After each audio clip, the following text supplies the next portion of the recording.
Hello guys, today I want to share with you all the taste of Guwahati street food. So, as per my experience was so bad in Guwahati relating to food.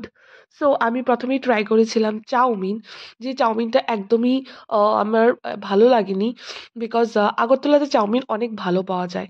So আমি 10-এর মধ্যে চাউমিনটাকে দিয়ে দেবো 5, এবং আগরতলার চাউমিনকে আমি দিয়ে দেবো 6, because ওইখানে চাউমিন খুবই নর্মাল ছিল, এবং নর্মাল চাউমিন কোয়ান্টিটি একদমই কম, অনেকটা বেশি প্রাইস ছিল এটার। সো আমি নিরামিষ থালি নিয়েছিলাম, নিরামিষে সবগুলি সবজি রিফিল হয়, বাট আমি একটা পনির মাটার পনির অ্যাড করেছিলাম। সো সব কিছু মিলে আমার পড়ে গিয়েছিল 210 রুপিস, যেটা একদমই worth it ছিল না টেস্টের ক্ষেত্রে। সো তারপর মিষ্টি আমি ট্রাই করতে গিয়েছিলাম, যেখানে 20 রুপিস থেকে স্টার্টিং মিষ্টি, সো হাই প্রাইস।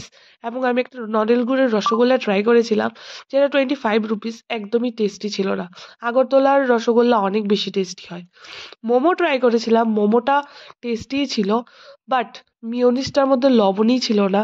সো আমরা কি করে খাবো, একদমই টেস্টি লাগেনি আমার মিওনিসটার কারণে।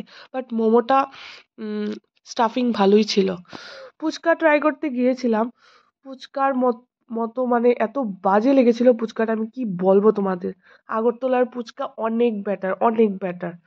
আর গুয়াহাটির ফুচকা একদমই ভালো না। আই ডোন্ট নো, আমি হয়তো যেখান থেকে ট্রাই করেছি ওইটা হয়তো ভালো না, অন্য জায়গাতে হয়তো ভালো পাওয়া যাবে। আমার টেস্ট সবচেয়ে বেকার হয়ে গিয়েছিল যখন আমি গুয়াহাটি রেল স্টেশনে এই ইডলিটা ট্রাই করেছিলাম, যেটার সঙ্গে আমাকে সাম্বারের বদলি মুসুর ডাল দিয়েছিল। ও মাই গড, সো বাজে এক্সপিরিয়েন্স।